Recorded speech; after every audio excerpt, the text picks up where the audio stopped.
মাইকী মানুহ হিজাবটো এনেকৈ টানি দিছিলে, এইটো গোটেই দেশতে বিকৃত পেলাই। এতিয়া ঘটনাটো হ'ল যে বিহাৰৰ মুখ্যমন্ত্ৰীৰ বয়স হৈছে 80 বছৰ, এজন জ্যেষ্ঠ ব্যক্তি।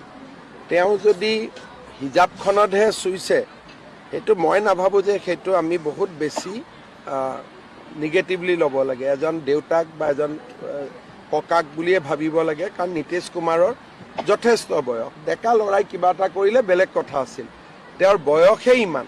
গতিকে এইটো সৰু ভণ্টি, সৰু ছোৱালী, নিজৰ ছোৱালী বুলি কৰিব পাৰে, কিন্তু তথাপিতো ধৰ্মীয় কথা বতৰাত কেনেকৈ কি কৰিব লাগে নিয়মবিলাক নিশ্চয় তেখেতে জানে। তাৰ ওপৰত মোৰ আৰু কমেণ্ট দিবলগীয়া একো নাই।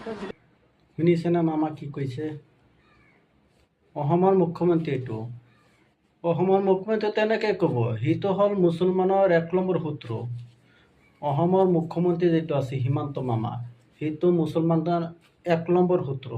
1 নম্বৰ শত্ৰু থাকিলে হিমন্ত বিশ্ব শৰ্মাই আছে অসমৰ ভিতৰত। সেইটো সদায় মিয়া মিয়া কৰি থাকে, ৰাতি হ'লে মিয়া, শুবলৈ গ'লে মিয়া, খাবলৈ গ'লে মিয়া। সেইজন মানুহতো সেইটো চাপৰ্টে থাকিব না। তেওঁতো বিজেপিৰ মুখ্যমন্ত্ৰী নীতিশ কুমাৰ, সেও বিজেপিৰ মুখ্যমন্ত্ৰী হিমন্ত বিশ্ব শৰ্মা। সেইটো পকতে থাকিব। মিয়াৰতো 1 নম্বৰ শত্ৰু, মিয়াটো দেখিব নোৱাৰে। অসমৰ মুখ্যমন্ত্ৰী যিটো মিয়াকটো দেখিব নোৱাৰে, সেইটো নীতিশ কুমাৰৰ চাপৰ্টে টানিব। কৈছে যে 80 বছৰ বয়সটো বেছি, 80 বছৰ বয়স হৈছে, তেতিয়াহ'লে অলপ লাজ কৰিব লাগিছিলে। এটা তাৰ ছোৱালী নিচিনা হ'ব পাৰে, তাৰ নাতনি নিচিনা হ'ব পাৰে, সেইটো কৰা নাই। নকৰি পেলাই হিজাব টানি খুলিছে, সেইটো চাপৰ্ট কি দিছে শুনিছেনে?